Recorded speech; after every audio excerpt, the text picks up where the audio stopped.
자, 좋습니다. 그러면 오늘 이야기 어떤 건가요? 네, 요즘 제가 청춘들하고 이제 강연 같은 것들을 많이 하게 되면 듣는 이야기가 있어요. 뭐예요? 어떤 이야기냐면, 그러니까 너는 뭘 물고 태어났어? 이런 얘기를 많이 물더라고요. 뭘 물고 뭘 태어났어? 물고 태어났어? 흑수저냐, 금수저냐, 이런 걸 물어보더라고요. 네, 수저론. 그래서 그거를 물고 태어난 거에 따라서 나의 꿈은 여기까지야.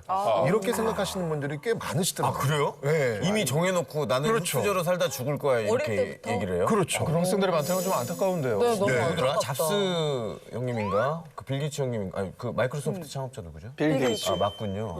그분 중에 한 분이 얘기하신 건데 태어날 때 흑수저로 태어난 거는 본인 탓이 아니지만 죽을 때 흑수저로 죽는 거는 본인 탓이다라는 얘기가 있어요. 빌 게이츠 형님이 흑수저라는 말을 했어요? 뭐 그런 비슷한 이유로 샌드스푼 뭐 이런 얘기. 샌드스푼 is your choice, not your choice. Do your best. 네. 예. 실제 뭐 태어난 환경이 또 전부는 아니지 않습니까? 예. 그러니까 지금 이제 불확실성의 시대에 살다 보니까 청춘들이 좀 많이 힘들어하고 있는 그런 모습들이 있는 것 같아요. 이해는 합니다. 네, 근데 역사는 사람을 만나는 인문학이잖아요. 네. 그 사람을 만나면서 이 사람이 참 이렇게 힘들고 어려울 때 어떻게 버텨왔으면 또 어떻게 극복했는지 그런 것들을 자꾸 접하면서 좀 지금 나의 이 시기를 이겨낼 수 있는 어떤 그런 그런 힘을 좀 가질 수 있으면 좋지 않을까. 그래서 오늘 한번 조선의 여성으로서 정말 엄청나게 많은 그 한계를 극복했던 그 한 사람을 만나볼 텐데요. 조선의 여성? 저는 분위기가 이제 우리가 또 배웠잖아요. 네. 성리학. 네, 네. 엄청나게 포즈적이. 그렇죠. 저 성리가 기억이 났어요. 기억났어요? 업데이트가 되고 있는 거예요? 네, 네. 아직 덜 됐는데 보니까 근데? 얘기할 때마다 기억이 나요. 보수적인 성향. 혹시 뭐 조선시대 여인 하면은 휘정 씨 네? 떠오르는 분? 아니요, 그거 말고 그거 말고 5만 원권 집회 생각 안 나나요? 5만 제가 원권 제일 좋아하는 5만 원권 집회. 갑자기 너무 아침 일찍 일어나서 신사가 자기소개할 때. 신사입니다. 그렇죠. 내 짝꿍이에요.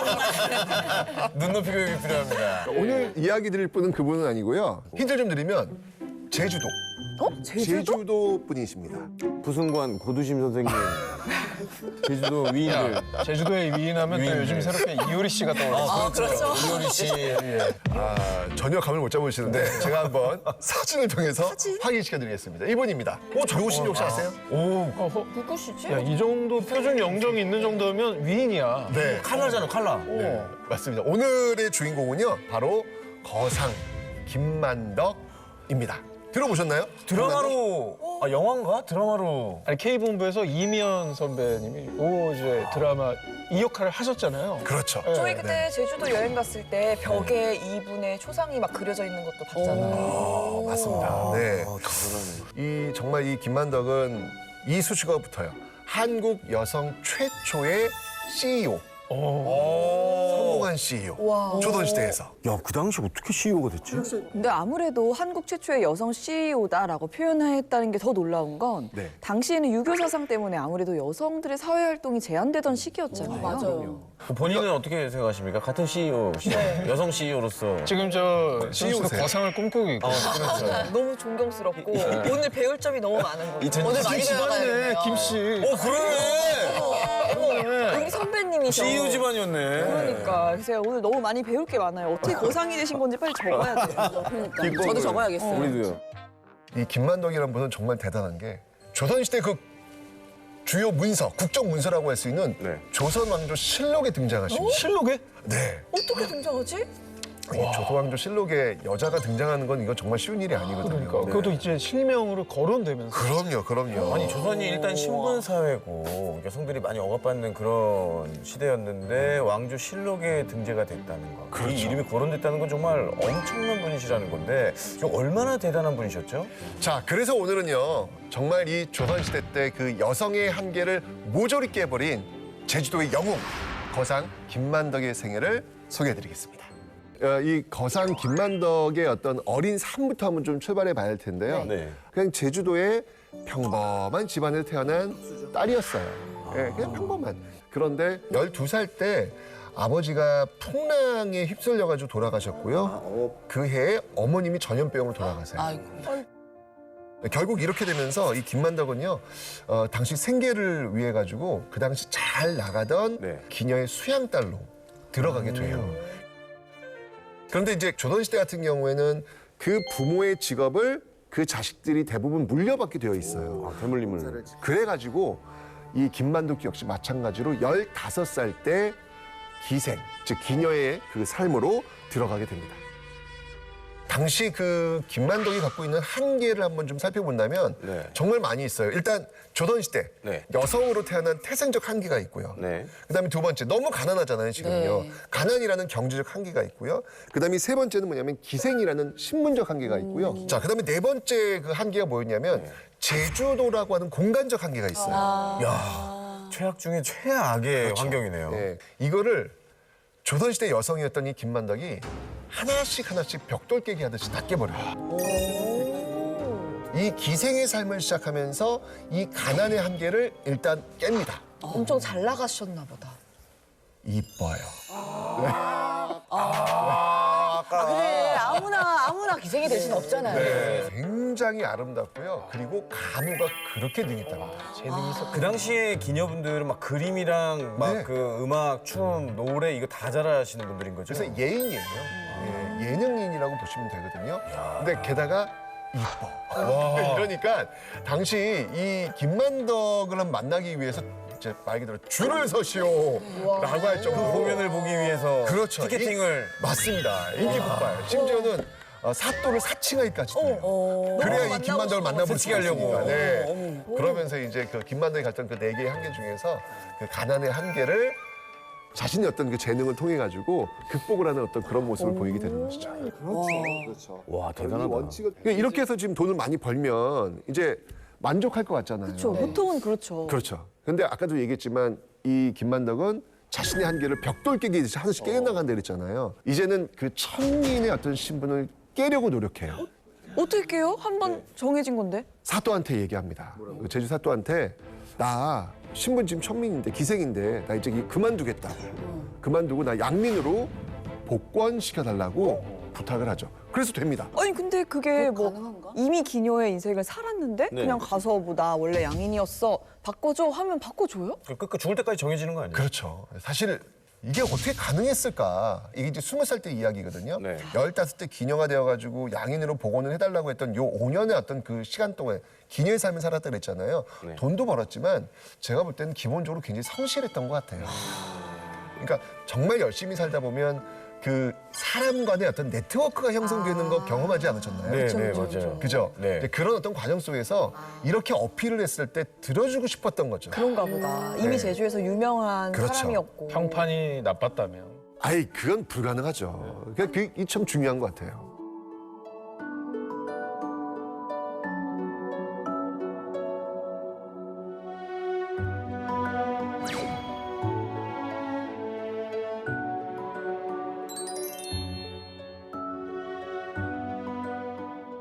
조선시대 여성은요, 살기 위해서는 뭘 해야 될까요? 살기 위해서 네. 결혼이에요. 예, 다른 걸 하면 안 돼요.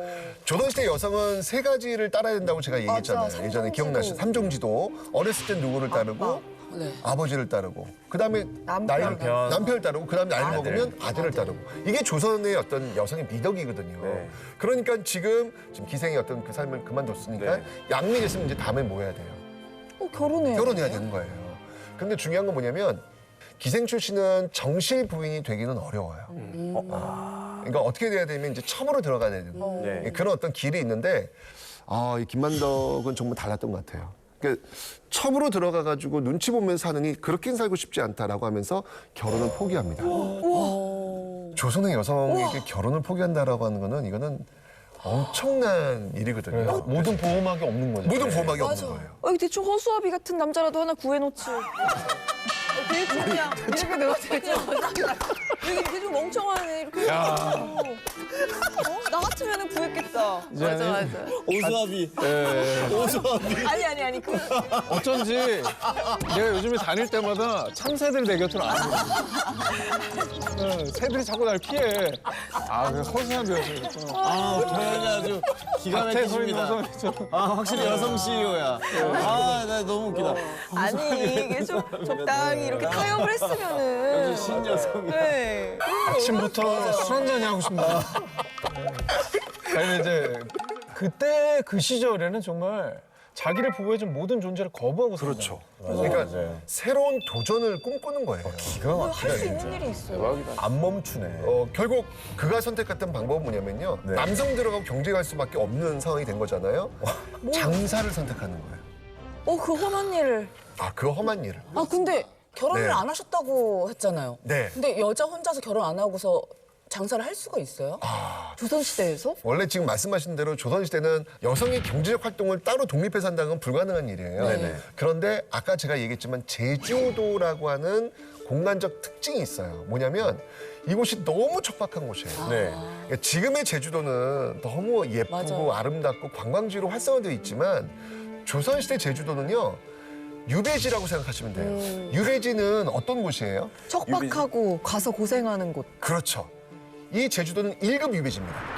그러니까 가장 죄를 많이 지은 사람을 보내는 곳이에요. 그러니까 벌 받는 곳이네. 벌 받는 곳 중에도 가장 지독한 곳. 그러니까 여기서 살아남으려면 생존을 위해서 남자도 일해야 되고 여자도 일해야 되는 거예요. 아이고 오히려 다행이었네. 그렇죠.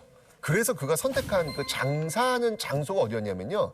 사진 한번 제가 보여드릴게요. 네. 예, 바로 포구. 항구네? 포구. 여기가 지금 이제 건의포구라는 곳인데요. 네. 배가 들어 장사하는 곳이에요. 사실 전통적으로 이 포구는요. 굉장히 험한 곳입니다.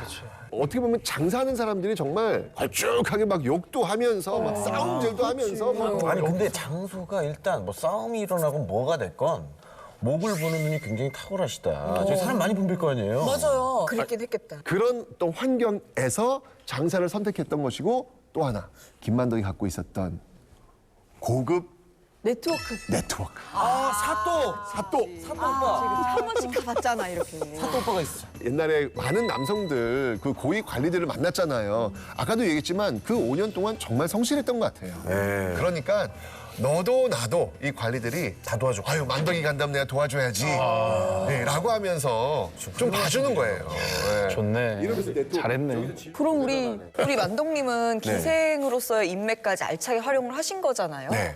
여기서 뭘 장사를 그렇죠. 하셨어요? 너무 궁금해. 자 이제 유통업을 시작을 하세요. 야 유통. 아까 포구 제가 말씀했잖아요. 네. 포구는 뭐가 들어오는 거죠? 배. 배가 들어오잖아요. 그래서 육지에서 쌀이 들어오는 배, 그 배에다가 제주에서 나는 해산물을 바꾸는 그런 유통업을 시작하시는 거예요. 이 포구에서. 와. 이러면서 이제 진짜 CEO의 길을 걷기 시작한 거죠. 와. 자, 그러면 그 유통을 하는 데 있어가지고 그 아이템이 필요할 거 아니에요. 네. 자, 과연 무엇을 하면 내가 이 유통시장에서 돈을 벌 수 있을까? 자, 이 고민 끝에 여러 가지가 있지만 선택한 탁월한 게 있습니다. 뭐예요? 그러니까 또 이 사회의 변화를 읽은 거예요. 혹시 재성 씨는 집안이 어떤 집안이신가요? 집안 얘기는 안 하는 것 같아요. 아니, 갑자기 왜 슬픈 표정을 짓고 있어요? 아니 저희 양반 집안이라고 들었는데. 아니, 순천에 뼈대기 있는 집. 아니 근데 우리나라의 그러신가요? 80%는 다 그때 노비. 맞아요. 제가 그때 말씀드렸잖아요. 네. 원래 그런 것 같아요, 원래 진짜. 조선 전기 양반 인구는 전체 인구의 한 7%가 채 안 된다. 아닌 것 같아요. 그런데 우리 집도. 조선 후기 오면서 네. 갑자기 양반 인구가 60, 70, 80%씩 늘어났다. 아닌 것 같아요 우리 집도. 이렇게 짝퉁 양반들이 막 기하급수적으로 늘어나고 있어요. 네. 자 그렇다면 양반이라는 것을 보여줄 수 있는 상징물이 있을 거 아니에요. 뭐지? 그렇죠. 그게 뭘까요? 뭐예요? 신분증? 그런 거 아니야? 상투? 갓? 호박? 갓? 오마이갓. 오. 진짜 갓? 오마이갓. 갓은 뭘로 만들어요? 말총! 말총. 제주도! 제주도. 아! 갓을 말총으로 만드는지 그 사업이구나. 그렇죠. 우와 대박이다. 사업이네. 네. 대박이야. 이걸 읽은 거예요. 근데 그거를 육지에 사셨던 것도 아닌데 어떻게 이 트렌드를 다 알아? 짱이다. 그러니까 이 포구에 들어왔던 그 사람들의 어떤 정보를 통해 가지고 끊임없이 이 김만덕은 파악을 했던 거예요. 시대 변화를 알아. 시대 변화를 안 거죠. 아, 저는 무조건 주식회사 김만덕이 있었다면 저는 만주산 만주. 네, 만주 김만주가 황만주가 될 겁니다. 진짜.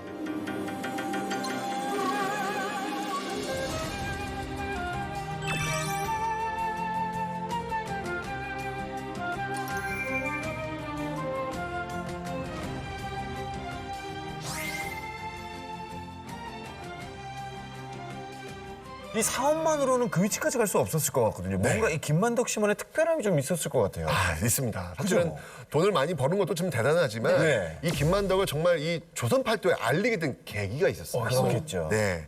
그 계기는 뭐였냐면 56세 때 있었던 일인데 네. 자, 여기서 제가 한번 퀴즈를 한번 내보도록 하겠습니다. 이렇게 실록 같은 거 보면 제주와 관련된 기록 중에서 이 단어가 굉장히 많이 등장을 해요. 이 단어가 뭘까요? 이미 제가 아까 힌트 다 드렸습니다. 네. 유배. 유배. 오케이, 유배도 있고요. 또 말총. 말죠. 호구, 말총. 이게 뭔가 막 천재지변에 관련된 게 많지 않았을까? 기근이라는 단어가 정말 많이 등장을 해요. 기근. 그러니까 툭하면 제주도는 굶어 죽는 거예요, 사람들. 굶어 죽는다고요? 예, 너무너무 못 사는 쌀이 거예요. 안 나니까. 예. 그런데 게다가 정조 16년 때부터 한 4년간 정말 제주 역사상 상상도 할 수 없는 그 기근에 시달리는 그때가 있었습니다. 굶어 죽은 사람이 1,800명. 네? 굶어 죽은 사람이 1,800명. 굶어서? 네. 정말 1,800명이라는 사람이 생각해보세요. 얼마나 많은 사람이에요. 지금 저 인구도 적은 시대인데. 그러니까 정조가 딱 이걸 보고 올라오자마자 제주도민들을 구하라 라고 하면서 곡식을 실은 배 12척을 제주로 바로 보내요. 역시. 예. 제가 얘기했잖아요. 제주가 이 굉장히 척박한 곳이라서 가는 길에 또 풍랑을 만나요. 아, 다 빠졌겠다, 쌀. 풍랑을 만나가지고 5척은 다 꼬르륵 제주 앞바다에 그냥 빠져버립니다. 물고기 밥이 되는. 그렇죠. 그러니까 그 남은 식량으로는 제주도민들을 구해낼 수가 없는 거예요. 어떻게. 이렇게 되면 정말 김만덕이 지금 딱 이 상황을 보니까 아 이대로 가다가 내년 봄이면 제주도 사람 다 죽겠다라고 판단이 든 거예요. 자 그러면서 이제까지 자신이 벌었던 모든 돈을 다 풀어요. 다 풀어요. 짱이다. 네, 다 풀어가지고 육지에서 그 돈으로 쌀을 다 사옵니다. 한 600여 가마를 사오는데 이 600여 가마는 제주도민들이 한 열흘치를 배불리 먹을 수 있는 어떤 그런 정도의 규모의 어떤 쌀을 사오는 거예요. 제주도에서는 거의 신이네요, 신. 그럼요. 다 굶어 죽고 있는데. 그렇죠. 예. 고생하면서 여기까지 왔는데 50대 중년의 이 여성 김만덕은 자신의 모든 재산을 다 풀어버린 거예요. 이 시점에서 돈을 많이 벌었던 이 김만덕한테는 두 가지 생각을 했던 것 같아요. 중요한 건 내가 돈을 벌 수 있었던 이유가 무엇이었을까. 그러니까 많은 사람들이 돈을 많이 벌면 내가 잘나서 번 건데 왜? 라는 생각들을 많이 하잖아요. 그런데 사실 생각해보면 그렇지 않죠. 그러니까 김만덕은 뭐냐면 내 재산이라고 하는 것들이 제주도 사람들과 함께 어울리면서 번 돈이라고 하는 사회적인 의미를 자신의 돈에 부여할 수 있는 능력이 있었던 것 같아요. 와, 네. 너무 멋있다. 그러면서 재물이라고 하는 것은 잘 모으는 것도 중요하지만 잘 흩어지게 하는 것도 중요하다. 그 당시에 이런 게 경제는 돌아야 된다고 생각했던 거죠. 그렇죠. 내가 이제까지 벌었던 이 잘 모았던 돈을 이제 의미 있게 잘 흩어지게 해야 되겠다라고 판단하면서 전 재산을 풀어가지고 그 굶주림에 떨고 있는 제주민들에게 밥을 줬던 것이죠. 이게 잘 흩어지게 하는 거네. 그렇죠.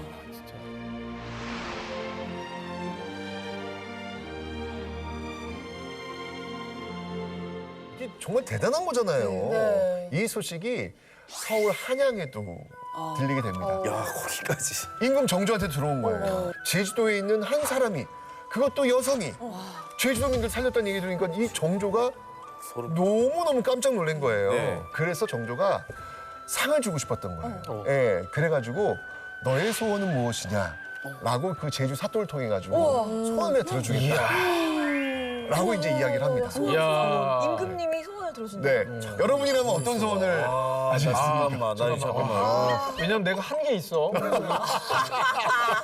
일단 한 게 있어. 제주도민을 다 살렸어, 내가. 네. 저는 약간 제주도에 대한 그런 게 있었던 것 같아요. 그래서 거기를 위해서 꾸준히 신경 써달라고 하지 않았어요. 거시적으로. 정조 오빠 결혼했어요?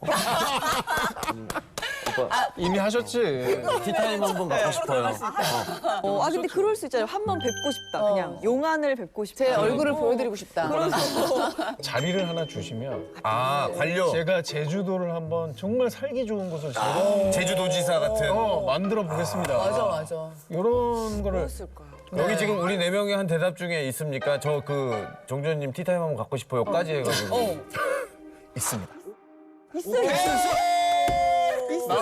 자, 정답 공개하겠습니다. 뭐야? 정답은 티타임.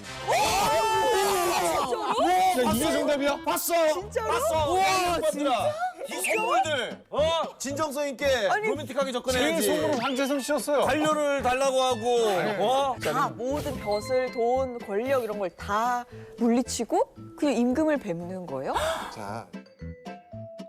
그런데 이건 불가능한 일이에요. 왜요? 멀어서? 왜냐면 신분들 때문에? 아니요. 제가 아까 공간적 한계라고 말씀드렸죠? 네. 그 벽돌을 깬 거예요. 제주도 여성들은 제주도 밖을 나갈 수가 없어요. 아 진짜? 그게 무슨 소리예요? 땅에 묶여 있는. 법으로 금지돼 있습니다. 왜요? 그건 불가능한 일입니다. 왜냐하면 너무 척박한 곳이라서 사람이 살고 싶어 하지 않는 곳이에요. 근데 만약에 이곳에서 여성들이 마음껏 밖으로 나갈 수 있다면 여성들은 제주도 안 살아요. 그러니까 씨가 많아. 그렇죠. 아이를 낳을 수 있는 여성들이 존재하지 않게 되는 거예요. 자기를 통해서 제주 여성들이 다 해방되는 거. 그렇죠. 맞습니다. 어쨌건 그거 하나 얘기했고요. 두 번째는 뭐였냐면 이것도 정말 대단한 것 같아요. 그러니까 당시 여성은 상상도 할 수 없는 금강산 관광을 들고 나옵니다.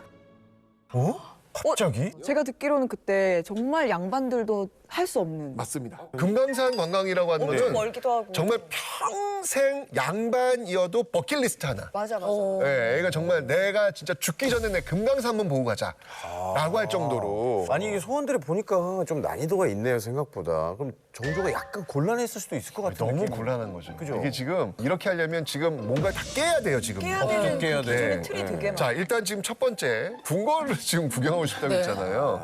근데 중요한 건 지금 평민 여성도 들어올 수 없는데 천민적인 어떤 그런 이 꼬리표가 붙어 있는 사람이 궁궐에 이건 불가능한 일이에요.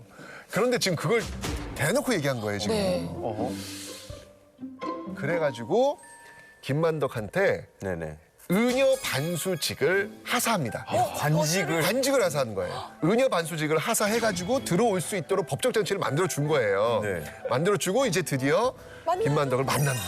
임금님이 만나줬어. 네. 아 정말 큰 언니다. 그러면서 너 정말 잘했다. 너 진짜 이렇게 정말 제주도민들이 힘들고 어려웠을 때 너가 정말 큰일 했구나. 너 정말 기특하다. 와. 라는 폭풍 칭찬을 하게 된 겁니다. 네. 근데 대단하다. 그러면 이제 우리 만덕 언니는 네. 두 번째 소원. 임금님 만나고 네. 금강산 바로 가고 자, 이제 두 번째 소원을 들어줬느냐? 네. 들어줍니다. 들어줍니다. 이것도 들어줍니다. 정말 정조가 너무 기특했던 거예요. 그래서 금강산 임금님 찬스를 쓴 거죠. 네, 임금님 찬스. 엄청난 카드다. 그 시대 쉽지 않은데. 네. 그러면서 이거 가는 길목마다 다 관아에서 또 의전 또 하라고 명을 하고요. 그래서 금강산을 다 둘러봐요.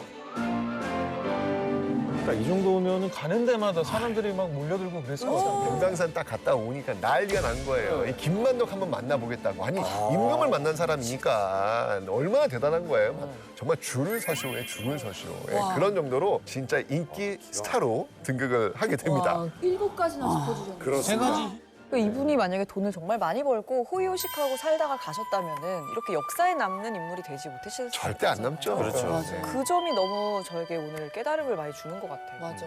저도 주어진 상황에서 힘든 상황이 있을 때도 있잖아요. 그거를 바라보는 시선을 어떻게 바꾸냐에 따라서 나도 걸크러쉬 그 시대의 슈퍼스타가 될 수 있다라는 생각이 좀 들더라고요.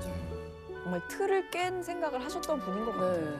그러니까 저는 김만덕의 삶을 보면서 이런 생각이 들더라고요. 김만덕은 그냥 자신의 삶을 열심히 산 사람이에요. 근데 열심히 사는데 다만 많은 사람들한테 도움이 될 수 있는 그 방향은 무엇일까? 그 가지 하나 그냥 걸쳐놨던 사람이 아니었을까라는 생각이 들어요. 그러니까 우리도 역시 마찬가지로 내가 이 하는 일을 통해 가지고 누군가한테 도움을 줄 수 있으면 좋겠다라고 하는 그 가지 하나 걸쳐놓고 살면 되지 않을까.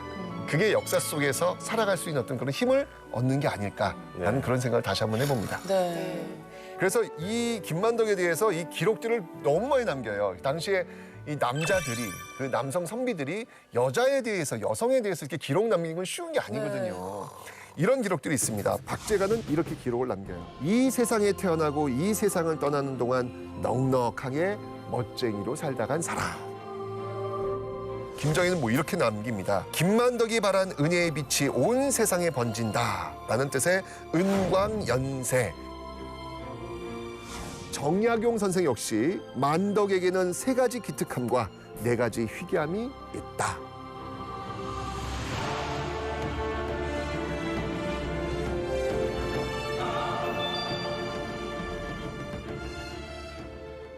술이요. 입맛을 돋우기도 하고 인간관계도 돈독하게 만들어주기도 하지만 언제나 이게 지나친 게 문제가 되지 않습니까? 그래서 오늘 최태성 선생님께서 준비해 주신 이야기가 굉장히 특별하다고 들었습니다. 아, 예. 제가 오늘 혜전 씨를 보니까 이 얘기 해야 되겠다라는 생각이 들었어요.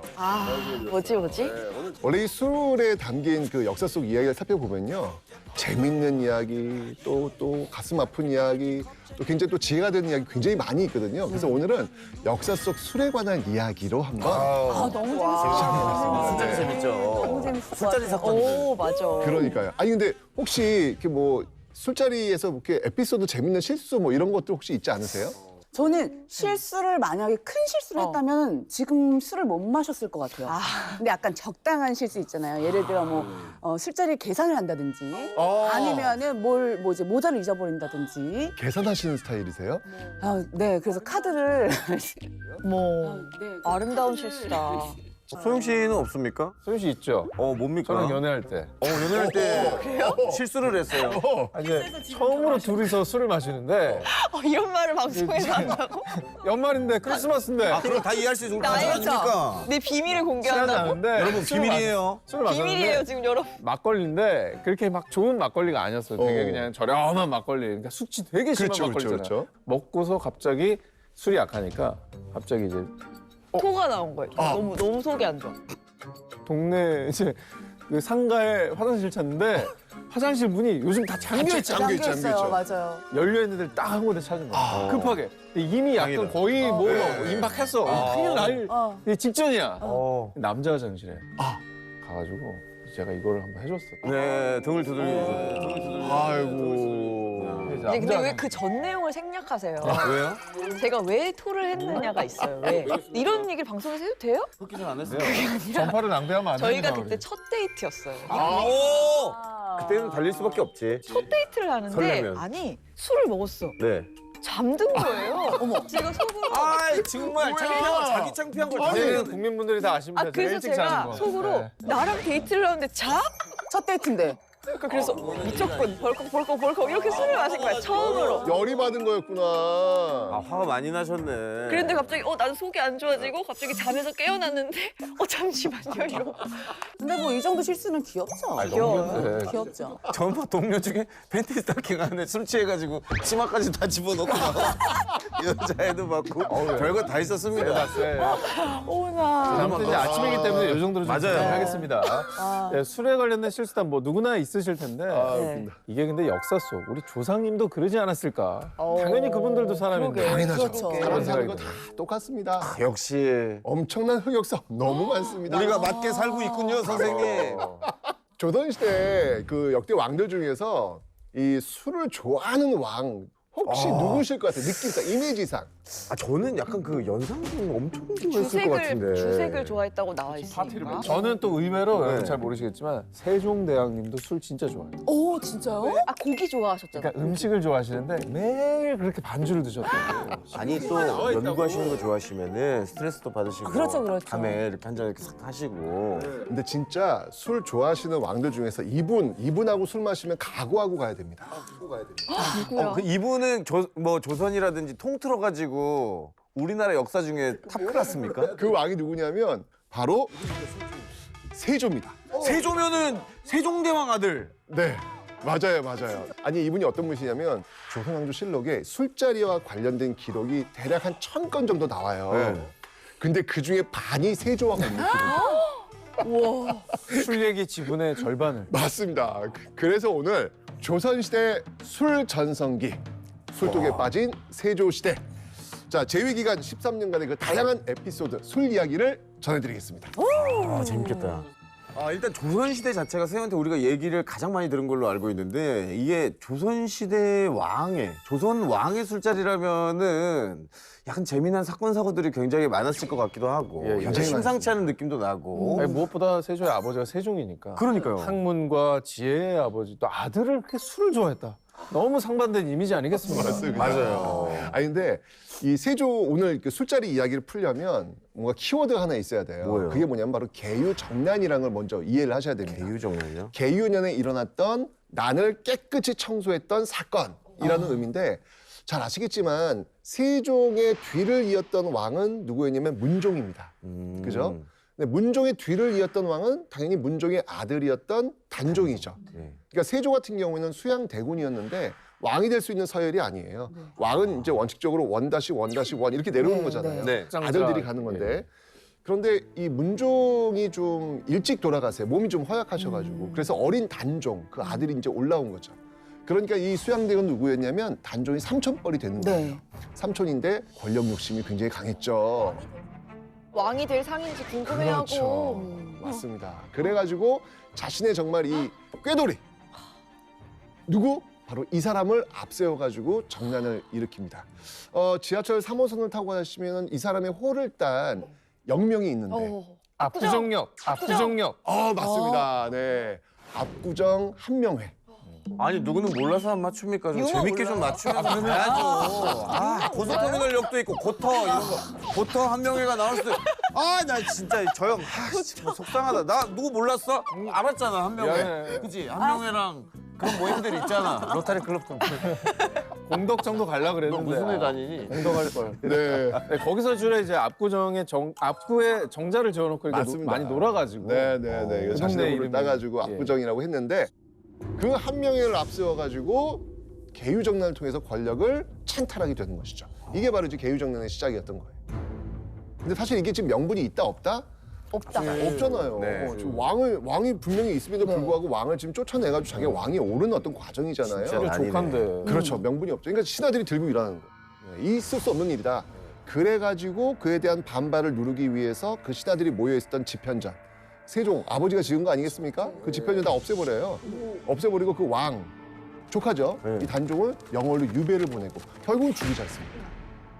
그래서 그 과정 속에서 있을 수 없다. 라고 아주 끝까지 충신들이 나오죠. 뭐 사육신, 생육신 이런 사람들이 등장했던 시대가 바로 이 세조 시대였던 거예요. 네. 구테타. 그렇죠. 근데 어찌 네. 보면 그러면 재위 직후에 굉장히 민심을 얻기가 힘든 환경이잖아요. 맞아요. 명분이 없었기 때문에. 네. 근데 오늘의 주제가 술인데 세조가 술까지 여기서 많이 드셨으면은 신하들도 되게 싫어했을 것 같고. 맞아요. 그렇죠. 그런데 그러니까 이 세조는 지금 정통성이 없어요. 그러니까 없으니까 아마도 세조는 이 술을 가지고 회식을 통해 가지고 단합을 하려고 했던. 왜냐면 약간 놀려고 했던 게 아니라. 네, 왜냐면 이거는 뭐 자기 정통성에 대한 어떤 그 부족함을 바로 이렇게 우리는 하나라고 하면서 이 단결하기 위한 어떤 용도로 많이 활용한 게 아니었을까. 약간 정치적으로. 그래요. 단합대 형식으로. 맞습니다. 그래서 이게 술자리를 딱 가면 임금은 이렇게 어상이라고 있어요. 네. 임금 자리가 있거든요. 네. 그 어상을 나오질 않아요. 예, 그런데 세조는 직접 나와요. 나와서 한 잔 받게. 와, 이거 완전. 뭐 이런 스타일. 그러면서 우리가 한 팀이구나. 네. 이런 것들을 좀 느끼게 해주는 어떤 그 그런 당시면은 목적이 진짜 나 왕이랑 한 잔 했어. 그러니까. 집에 가서 아내한테 그렇죠, 그렇죠. 여보, 나 오늘 세조랑 한 잔 했어. 조 형이랑 한 잔 했어. 어머 웬일이야 친해졌나 봐. 아니 이제 호영 오지 한다니까. 어머. 조 형이라고 부르래. 근데 진짜 이랬을 수 있어요. 진짜 술을 주면은 나 이제 이 사람한테 충성할래 이런 생각했을 수도 있고. 아 이제 진짜 친해져요. 그 약간 좀 용기도 나잖아요. 술 한 잔에. 약간 진짜 둘이 왕 등 이러는데. 두드려주면서 결혼까지 갔지 않습니까? 그쵸 그쵸. 술 먹고 꼬꾸라지고 이게 저 천생연분이 이렇게 탄생하는 거예요. 그렇지, 마음과 신하가 친해질 수 있는. 맞아요. 맞아. 그래서 이와 같은 그 일화들이 굉장히 많이 있어요. 예, 술과 관련된 일화는 정말 세조가 그냥 다 갖고 있는데 이런 일이 있었어요. 아주 재밌는 일화인데 이 벌주를 좀 자주 줍니다. 그때도 벌주가 있었어요? 그 시스템이 그때부터 시작했는데. 근데 어떤 사람한테 벌주를 주는 거예요? 이런 일이 있었어요.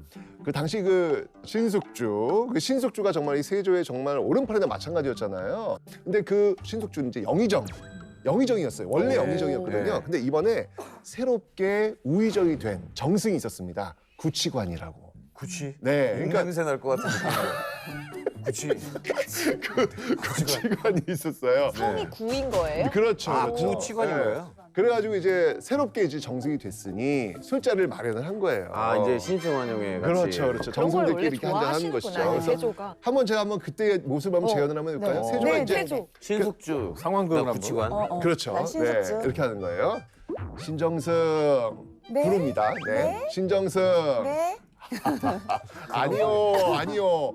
나는 이분께 새롭게 정승이 된 구치관을 부른 것이네. 자, 벌주로 술 한 잔 드시게. 감사합니다. 아, 여기 술을 너무 좋아해가지고 우리 이번 구정승 부릅니다. 그러면 이거는 근데 답이 없잖아. 아니네. 원래부터 정승이었던 신숙주를 부른 거네. 벌주 한 잔 하시게. 야, 이거는 무한루프다. 이거. 무한루프야. 새로 신 오렐구를 그렇죠. 성이 똑같으니까 그렇죠. 말장난해. 이거 약간 그렇죠. 어디서 많이 본 개그 스타일인데? 그러니까 약간 그런 거야. 아직 신현준, 구현준 뭐 이런 거야. 어허, 아직 끝나지 않았네. 또 있어요? 신정승, 구정승, 그러니까 답들을 못 하는 거예요. 네. 이거 어떻게 할지 모르니까. 또 결정하셔야 되니까. 그러니까 허허, 왕이 불렀는데 답을 하지 않는구나. 또 벌주를 마시게. 이런 구태타가 일어날 수밖에 없습니다. 자꾸 이런 식으로 하면 조형님 아니 그때 근데, 우리도 깡패가 되는 거예요. 근데 실제로 이런 자리였으면은 아니 이러니까는 아니 근데 처음이야 재밌지만 계속 그래. 하니까. 이러면 없는 감정도 생긴다고요. 되게 아재 이런 개그 식으로. 스타일이다. 네. 아 근데 저는 뭐 이제 재밌는 것도 재밌지만 사실 저 같으면 이제 개인적인 성향상 너무 힘들 것 같거든요. 그럼 따끔하게 한 소리 했어요? 아니 그게 아니라 재미없다 한 소리 할 게 아니라 이게 네. 내가 술 먹다고 실수할 수도 있잖아. 그렇죠. 아 맞아. 왕 앞에서 오바이트 할 수도 있고. 실수하면은 이게 집안이 멸문지어를 당할 수도 있고. 그런 일이 있었어요. 오! 이게 술을 워낙 좋아하고 워낙 먹다 보니까 실수, 큰 사건이 하나 벌어지긴 합니다. 어떤 사람과 관련된 거냐면 정인지라는 사람과 관련된 건데 유명한 사람인데? 유명한 사람이에요. 이 굉장히 그 세종 때부터 성종 때까지 정말 학문적인 정치적인 굉장히 많은 업적을 이룬 그런 분이거든요. 근데 역시 마찬가지로 이 세조의 정말 오른팔이었던 그런 인물인데 네.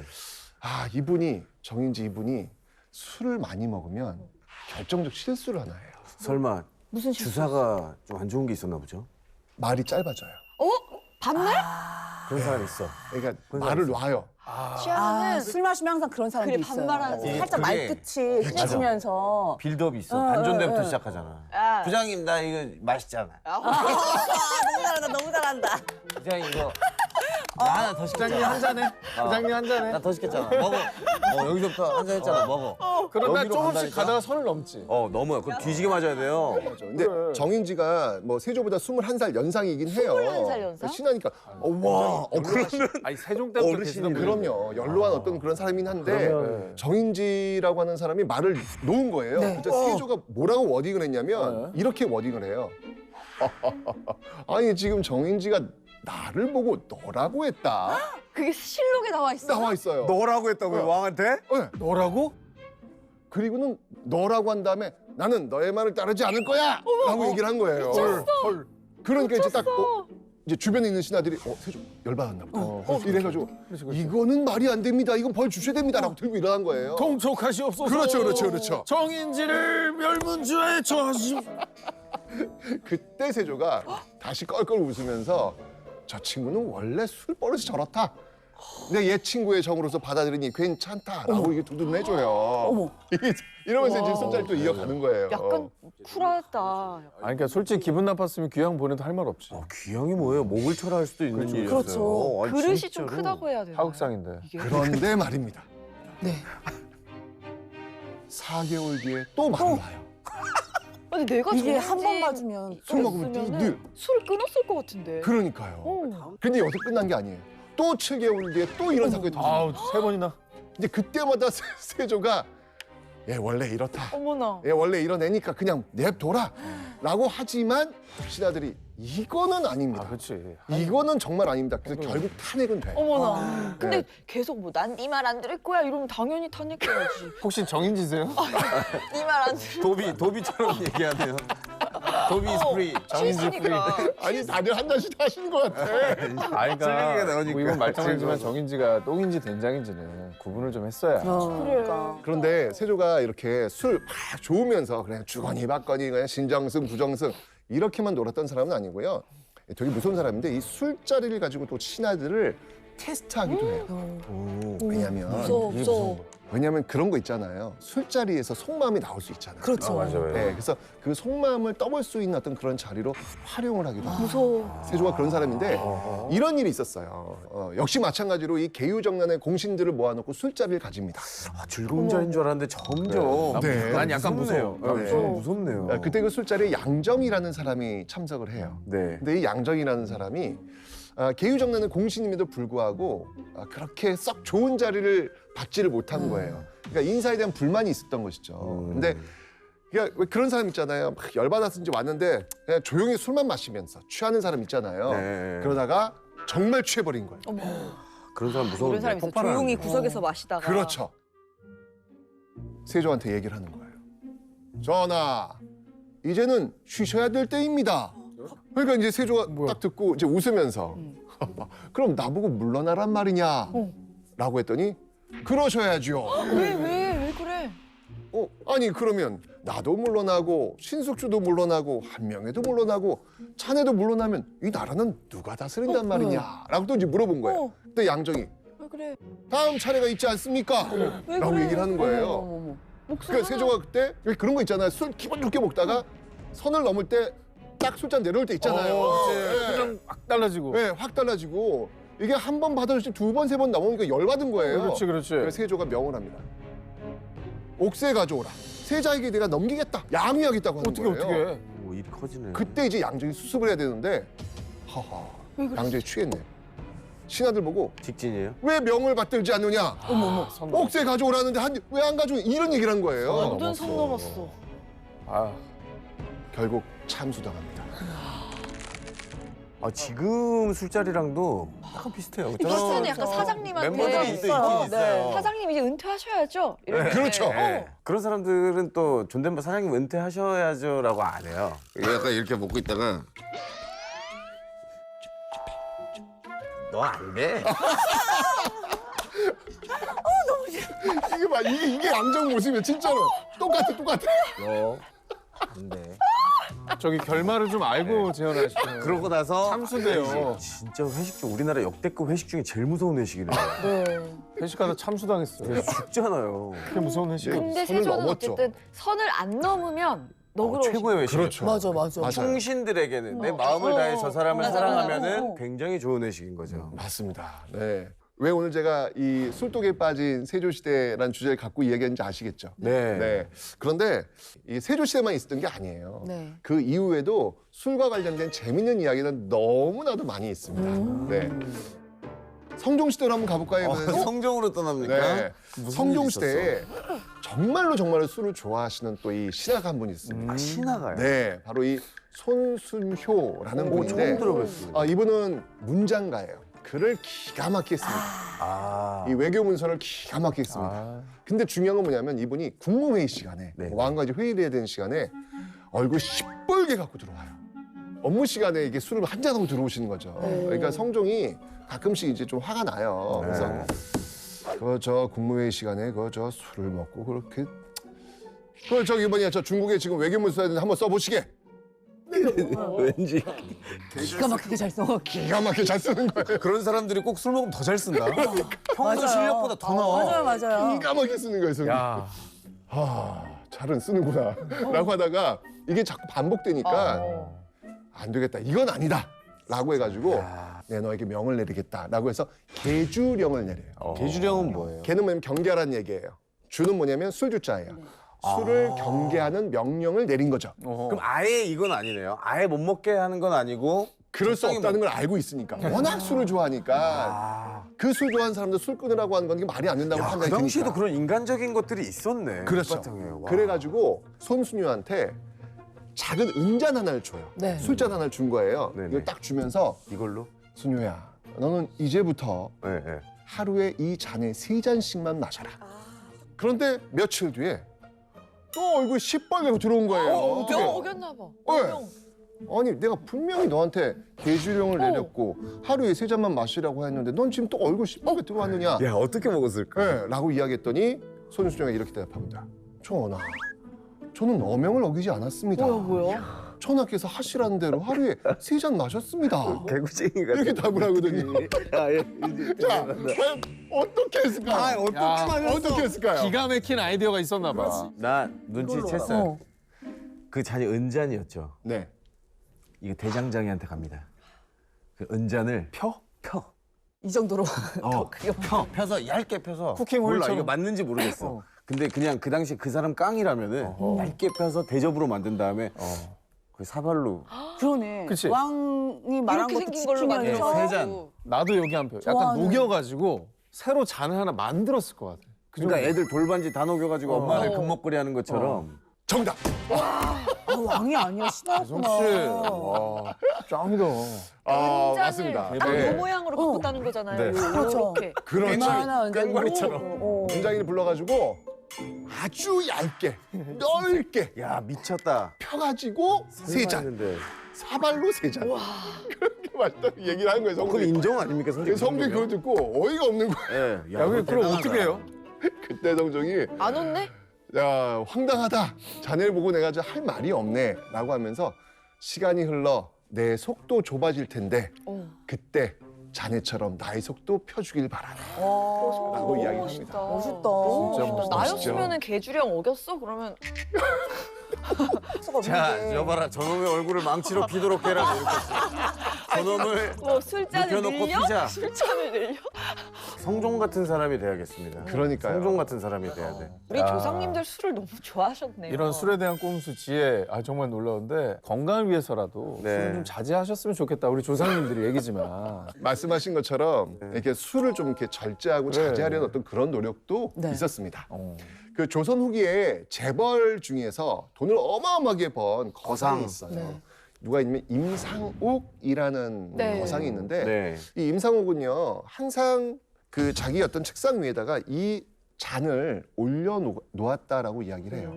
이 잔이 뭐냐면 바로 개영배라는 겁니다. 개영. 들어봤는데 개영. 사람 개영배 이름 들어보셨어요? 같은데. 이 개자 뭐냐면 아까 개자 아까 뭐라 그랬지 개자? 경계. 경계하다. 영자 뭐냐면 가득 찬다는 거거든요. 가득 차는 것을 경계하는 술잔. 오. 그래서 개영배라는 것을 항상 놓고 다녔다고 합니다.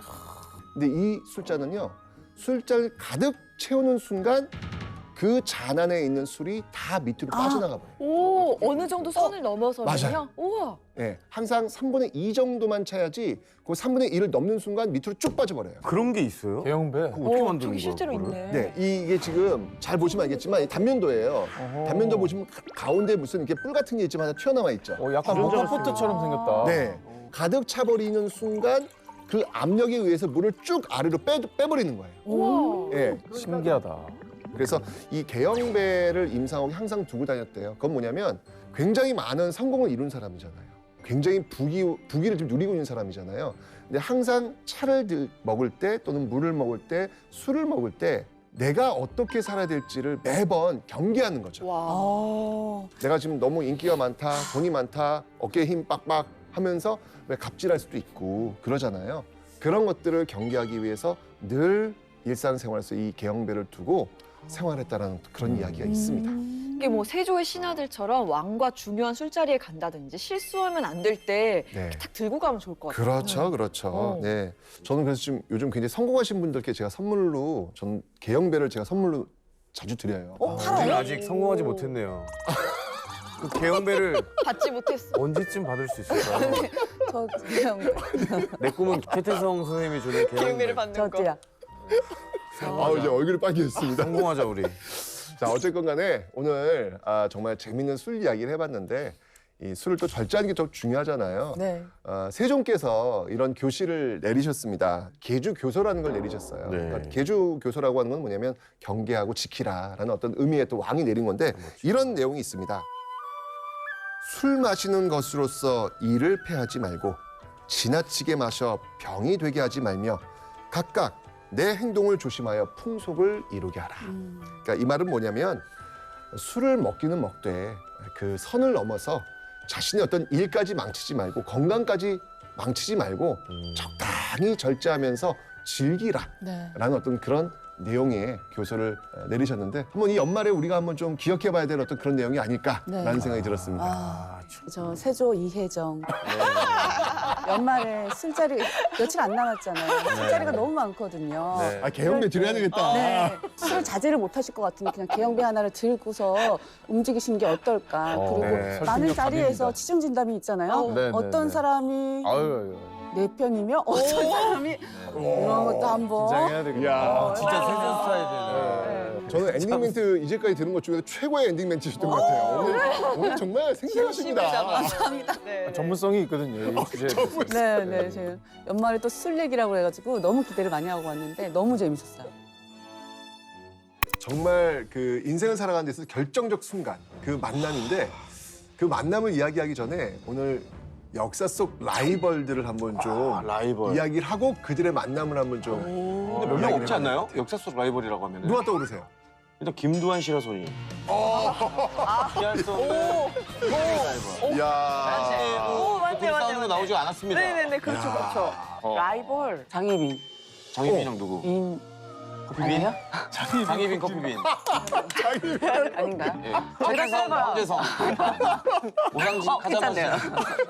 가자마시는 누구예요? 죄송합니다. 첫번 캐릭터예요. 죄송합니다. 제가 잠을 잘 못 자가지고. 자, 오늘은 역사 속 라이벌입니다. 제가 나왔으니까 네. 역사 속 라이벌. 어떤 분이 있을지 한번 사진으로 보시죠. 역사 속 라이벌? 자, 저 두 분. 느낌이 오시나요? 인데요. 뭐지? 이게 딱 눈에 띄는 거는 네. 일단 모자는 똑같아요. 두 분이. 아, 그게 뭐가 달라요? 시기 그러니까 같은. 시기와 어떤 그런 그렇죠. 동시대. 비슷하지 않을까. 그렇죠. 이거 어때요? 그리고 약간 옛날이네. 저 현대는 아니겠죠? 아니, 경복궁 근처에서 찍은 건 아닐 거 그러니까 아니에요? 제 말은 누가 봐도 옛날에 조선 초기인 것 같다는 거죠. 조선 초기. 오늘 왕은 아닐 것 같아요. 네. 드레스 코드 당연히 왕은 아니에요. 용포가 아닌데. 군용포 아니에요. 예. 자, 제가 힌트 좀 드리면 네. 왼쪽에 계신 분이 최후의 고려인, 마지막 고려인이고요. 오른쪽에 있는 분이 최초의 조선인이라고 보시면 될 것 같습니다. 아 이제 알겠다. 네. 아 저는 그 제 인생 드라마 중에 하나가 요 오른쪽 분의 이름을 따. 그 드라마 너무 재밌게 봤거든. 대체 누굽니까 저분들? 자, 왼쪽에 계신 분이 네. 바로 호은 정몽주, 그리고 오른쪽에 계셨던 분이 바로 삼봉 정도전입니다. 너무 재밌겠다. 유동근 선배님 그래서 나서 사봉. 그 드라마 진짜 재밌었는데. 아니라니까요. 기억나요?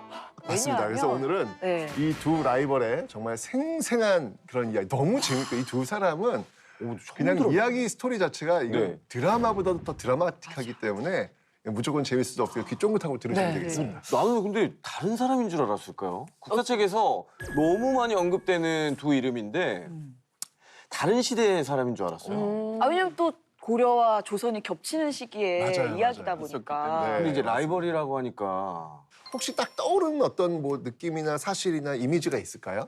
저는 뭐 이 몸이 죽고 죽어, 100번 고쳐 죽어. 그거 뭐예요? 단심가. 아, 그리고 누가 지었죠?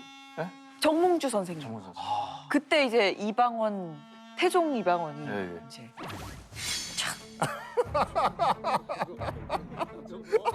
그 장면이 너무 유명하잖아요. 그러니까 이방원은 하여가를 잘 얘기를 했는데 단심가로 답가를 했어요. 그러니까요. 맞습니다. 네. 아니 근데 저는 사실 두 분의 이름이 헷갈렸어요. 항상. 그러니까 이름도 성이 비슷해가지고 누군지는 알고 이미지도 있고 사극도 너무 많이 봤는데 자세하게 물어보면은 어떤 분들인지 대답을 못 하겠어요. 두 분. 자, 저도 기억해 보면 고등학교 때 국사책에는 그렇게 자세히 나오지 않았었어요. 맞아요. 인물이. 네. 이름만 살짝 언급이 됐었어요. 그렇죠. 특히 왜냐면- 정도전. 왜냐면 국사책에서는 스토리를 담진 않잖아요. 네. 사실들만 담을 뿐이지. 맞습니다. 이들의 시대는 고려 말입니다. 고려말. 고려 말, 조선 초, 요 시기 고려 말에는요 정말 가장 부패한 세력들이 좀 있었어요. 예, 그들을 뭐라고 하냐면 권문세족이라고 합니다. 뭔가 느낌이 안 좋지 않나요? 이 사람들이 특히 이제 어떤 부패를 저질렀냐면, 그러니까 부동산 투기를 많이 합니다. 쉽게 얘기하면. 그때도 부동산 네. 투기가 있었어요. 정산이 문제야 진짜. 그러니까요. 대단하네, 대단해. 그 당시 그 땅의 그 경계를 표시할 때 뭐라고 얘기하냐면 산과 산을 경계로 내와 내를 경계로 나의 땅을 가졌다. 이런 이야기를 해요. 얼마나 넓게 가지고. 산으로 금을 그었어? 그렇죠. 엄청나죠. 그래서 이 당시 상황을 네. 뭐라고 표현을 했냐면 국지불국이라고 이제 표현합니다. 국지불국. 한마디로 얘기하면 이 국지불국, 나라는 나라인데 불국, 나라가 아니다. 이게 나라냐? 맞습니다. 와. 이게 나라냐? 와, 이런 말이 그때도 있었구나. 네. 다른 나라인데. 그래도 항상 그런 것 같아요. 마지막 꺼져가는 그 불꽃을 다시 한번 당기기 위해서 노력하는 사람들이 분명히 또 등장하잖아요. 맞아요. 그럼요, 의는 있습니다. 네. 그러면서 바로 이 권능세족과 대적할 수 있는 새로운 세력을 키워요. 이들을 누구라고 하냐면 신진사대부. 신진사대부. 저것도 나왔어요. 이게 교과서에 시험에 맞아. 시험에 다 나왔어 저게. 맞습니다. 막 그 신진사대부의 대표적인 사람 두 사람이 있는데 그 두 사람이 바로 오늘 우리가 만날 주인공. 누군가요? 정몽주, 정도전. 맞습니다. 오, 정도전 신진사대부 중에 멤버 중에 하나였어. 우리는 근데 이 둘을 라이벌로 기억하고 있는데 네. 실제로는 같은 목적을 가지고 모였던 거네요. 네. 네. 항상 그런 것 같아요.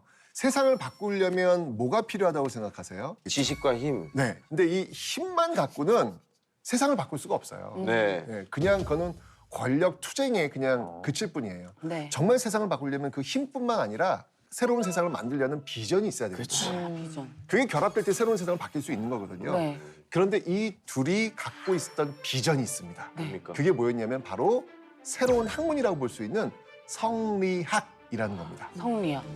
네, 이 정몽주와 정도전은 이 성리학적 사회를 만들기 위해서 정말 고군분투했던 새로운 신진 세력, 신진 사대부였다는 것입니다.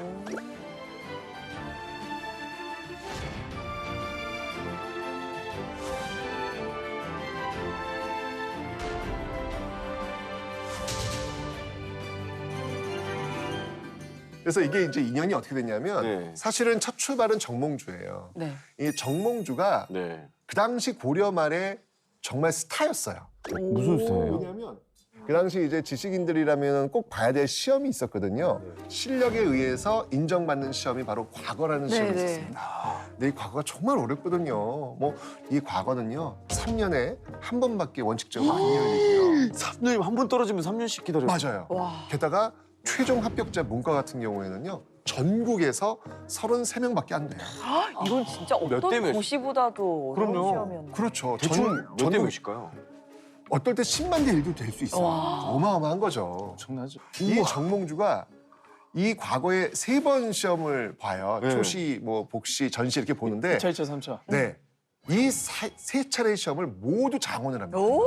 장원이 1등. 전국 1등. 전국 1등. 오. 짱이네. 아, 그렇죠. 우와. 그래가지고 사람들이 지금 얘기한 반응, 우와, 누구냐, 도대체 정몽주. 그래서 완전히 스타가 돼 있는 어떤 그런 상황이었거든요. 수밖에 없었겠네. 그러니까 다 이제 몰리는 거예요. 몰리니까 그때 나이가 정몽주보다 좀 어렸던 정도전도 역시 주목하게 되는 거예요.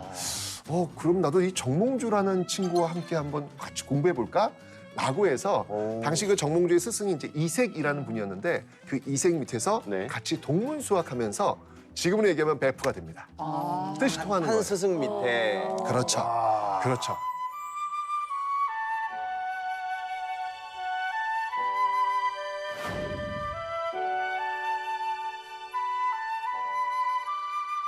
특히 이 정도전에게 정몽주는요 네. 인생의 터닝 포인트를 2번 줍니다. 근데 이 2번이 네. 정몽주로서는 기억하고 싶지 않은 그런 기억이 돼요. 뭐야. 뭔데? 정몽주는 나중에 죽도록 후회합니다. 그러니까 쉽게 말하면 그거죠. 그게 뭐지? 자, 그럴 일이 이야기가 있나? 이제 전개가 되는데 성리에서 제일 중요시 여기는 게 뭐냐면 효를 굉장히 중요시 여겨요. 효를 중요시 여기다 보니까 부모님이 돌아가시고 나서도 극진한 효를 해야 된다라고 이제 믿죠. 그래서 이제 나온 게 심효살이라는 거예요. 심요. 그 뭐? 시 3년 상. 맞아요. 예.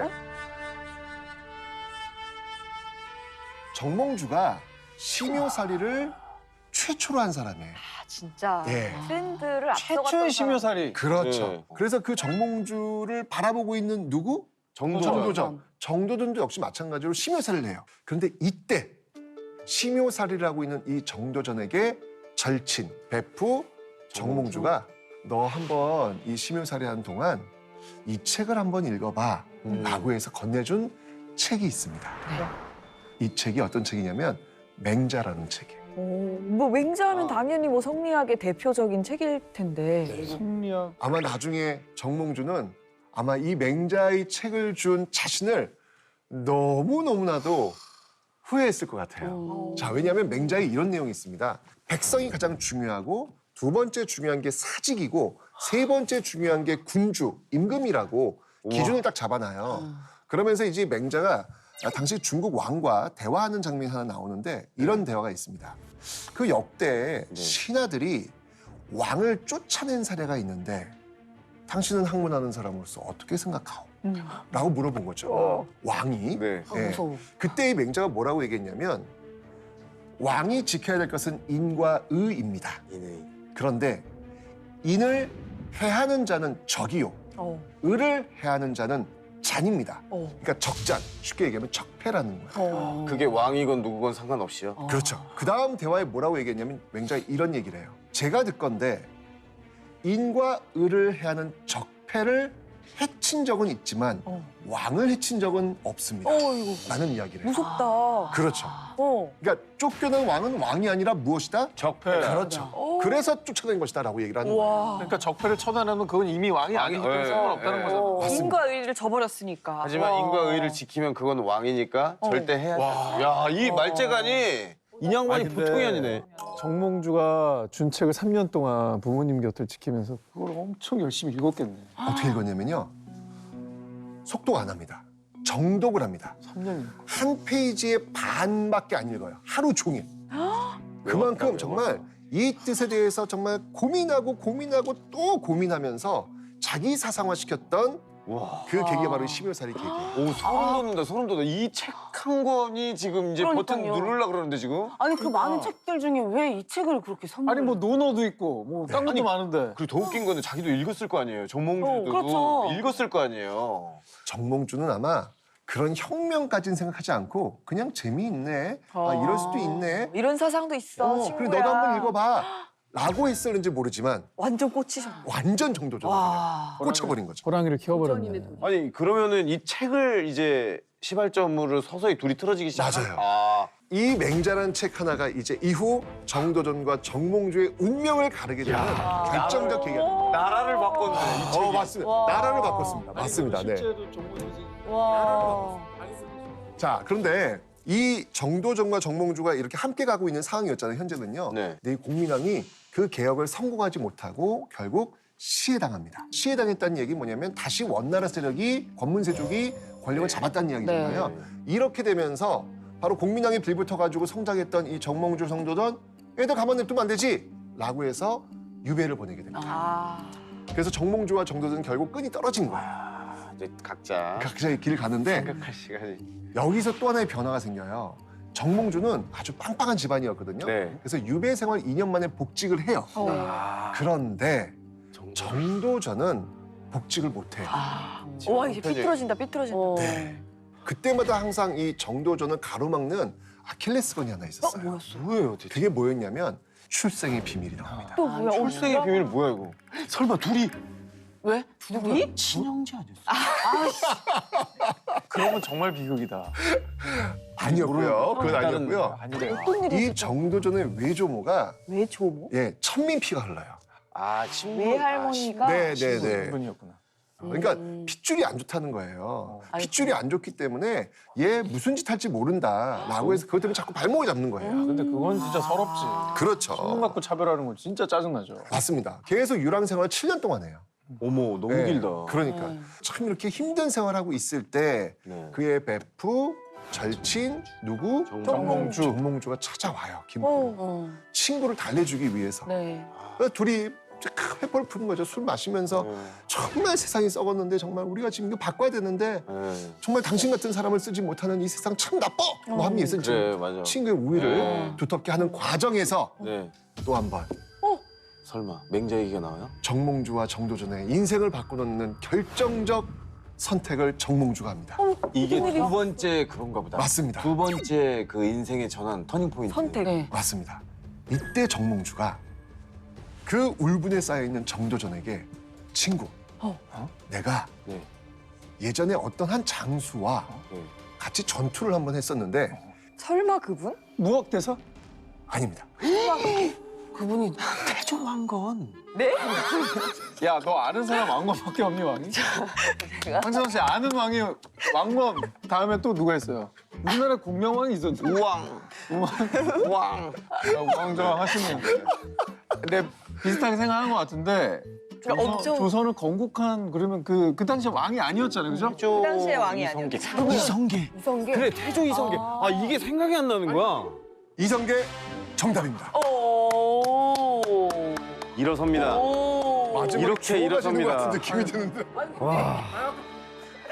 아니 근데 원래 그러면 약간 유명한 장군이었는데 네. 몰랐어요. 이성계 장군을 정몽주 선생님이 왜 알고 있었지? 정몽주가 예전에 이성계와 함께 전투에 나간 적이 있었어요. 그래서 인연을 맺은 거예요. 근데 봤더니 이성계라고 하는 장수가 너무 대단한 거예요. 너무 멋있고. 그래서 울분에 차 있는 이 정도전한테 힘들면 한번 그 친구 한번 찾아가 봐.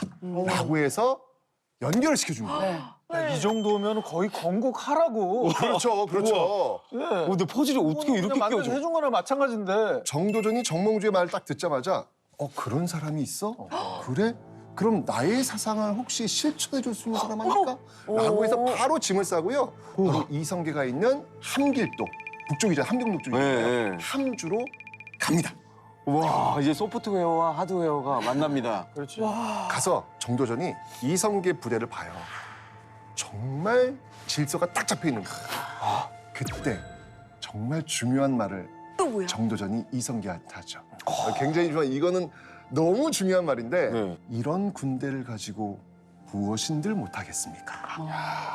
이거 뭐 일단 뼈가 있네. 말에 그렇죠. 뼈가 있어요. 자 그럼 이제 정도전이 이성계의 손을 잡고 본격적으로 움직이기 시작하나요? 계기가 있죠.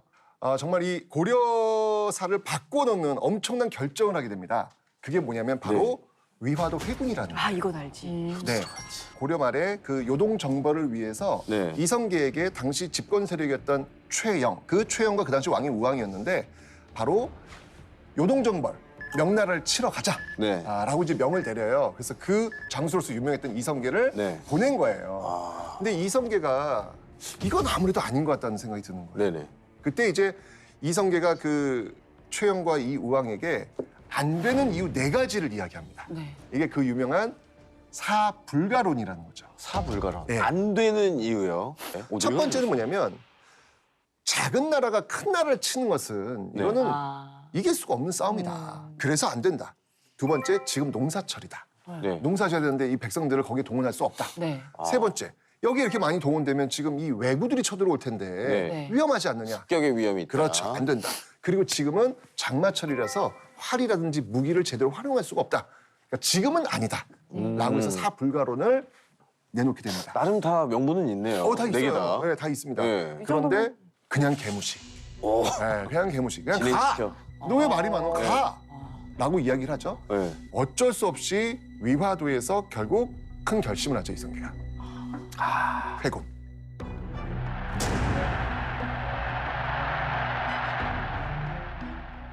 명령을 어기는 거잖아요. 그건 곧 뭐죠? 반역. 이제 치러가죠. 그거 어기는 거는 결심이 섰다는 거죠. 그렇죠. 안 되겠다. 밀어야겠다. 이쪽이 아니야 이쪽을? 그렇죠. 근데 진짜 어떻게 그런 결정을 했지? 이게 만약에 실패하면 역적이 되는 것이고 성공하면 혁명이 되는 것이죠. 야. 결국 위화도에서 주사위를 던진 겁니다. 그때 만약에 그래 가지 마 했으면은 조선은 또 없었을 수도 있죠. 그죠. 그래. 우리가 잘못 생각했어. 네. 했으면은 위화도 회군은 없었을 거잖아. 이때 위화도에서 회군해가지고 그 당시 수도였던 개경으로 들어오는데 네. 엄청난 유혈이 낭자한 그런 쿠데타가 될 줄 알았는데 무혈 입성입니다. 오 그래요? 막지를 못했네. 예. 그러니까 시대가 새로운 시대를 요구하고 있었던 거예요. 네. 시대가 바뀌는구나. 그렇죠.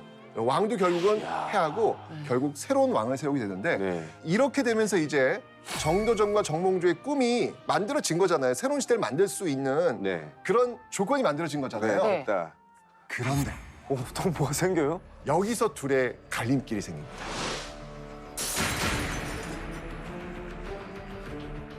정몽주는 네. 고려 왕조 안에서 개혁하자. 네. 정도전은 고려 버리고 새로운 나라 세우자. 아 이름을. 그렇죠. 그러니까 정몽주는 개혁론자고요. 네. 정도전은 혁명론자예요. 개혁과 혁명은 정말 다르다. 뜻은 일단 그래도 그 뭔가 바꾸려고 하는 그 마음은 똑같기는 하네요. 이걸 뭐라고 하냐면 자 이때 정몽주는요.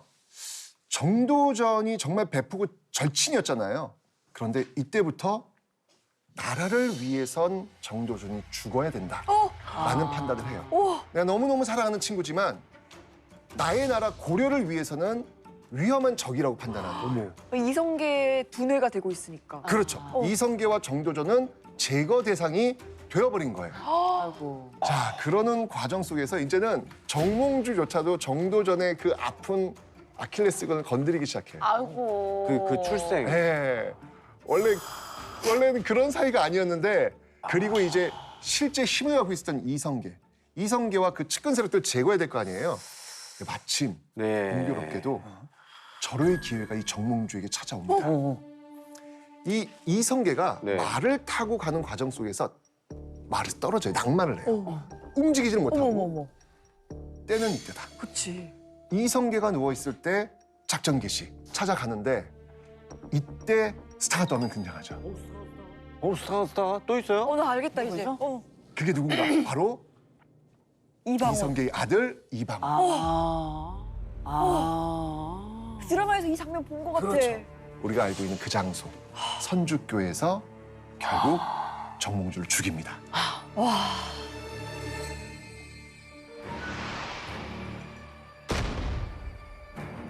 자 이러면서 고려를 끝까지 지켜내려고 했던 마지막 고려인 정몽주는 죽게 됩니다.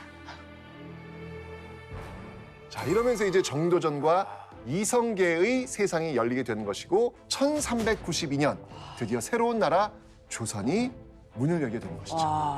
와, 어우 막 소름이. 네. 이제 정도전의 세상이 온 거예요. 네. 정도전은 정말 꿈이 있었어요. 그래서 이 조선을 설계를 해요. 네네. 그 설계를 지금도 우리가 쓰고 있어요. 예를 들면 이런 겁니다. 조선 한양을 딱 만들 때 이거 대문들이 있을 거 아니에요. 문들이 있을 네. 거 아니에요. 아, 그 있죠. 문의 이름을 다 유교에서 가장 중요한 5개의 이념으로 다 집어넣어서 만들어요. 인의예지신. 인의예지신. 이게 유학에서 제일 중요시 여기는 건데. 네. 자, 인. 흥인지문. 흥인지문. 동대문. 의. 자, 돈이문. 돈이문. 맞습니다. 서대문이죠, 지금. 예, 남대문. 남대문. 남대문 숭례문이에요. 예. 그다음에 지. 지? 지가 이게 원래 지자가 들어가야 되는데 지자가 풍수지리적으로 좀 들어가면 안 좋나 봐요. 그래서 뜻은 같지만 발음만 좀 바꿔서 정자가 들어가요. 수나 뭐 이런 게 있었나 봐요. 그래서 맞습니다. 그래서 숙정문. 숙정. 예, 북대문이 숙정문이에요. 그래서 사대문 이름을 우리가 지금 쓰고 있는 이 사대문 이름을 다 정도전이 지은 거예요. 하나 남았잖아요. 나머지 하나. 신. 신. 어디 있을까요? 신나는 문은 없는데?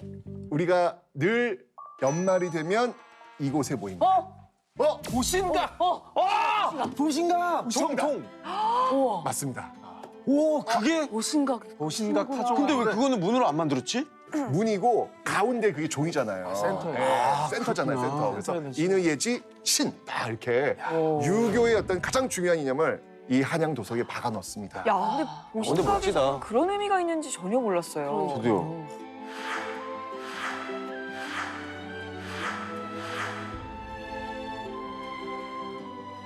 근데 그런 얘기가 있더라고요. 사실 이성계와 정도전은 죽이려고까지는 안 했다.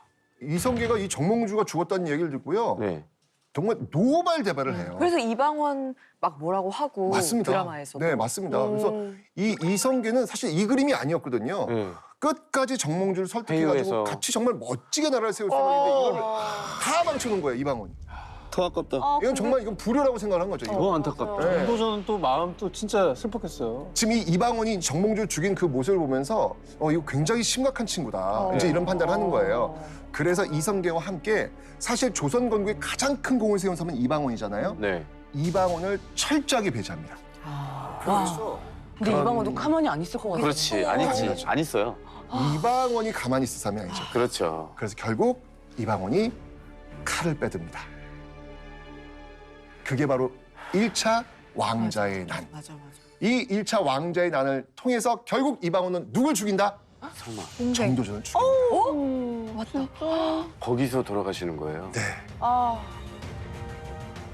결국 이방원은 정몽주도 죽이고 정도전도 죽인 거죠. 아, 충격이다, 충격. 우리 정몽주와 정도전을 보면서 네. 저는 길은 좀 달랐지만 지식인이라면 무엇을 해야 되는가에 대한 질문을 던지게 되더라고요. 네. 지식인이라면, 그래도 학문을 공부했던 사람이라면 바로 국가를 위해서, 공동체를 위해서 헌신할 수 있는 자, 그들이 바로 지식인이다라고 하는 것을 이 정몽주와 정도전이 보여주는 것 같습니다. 네.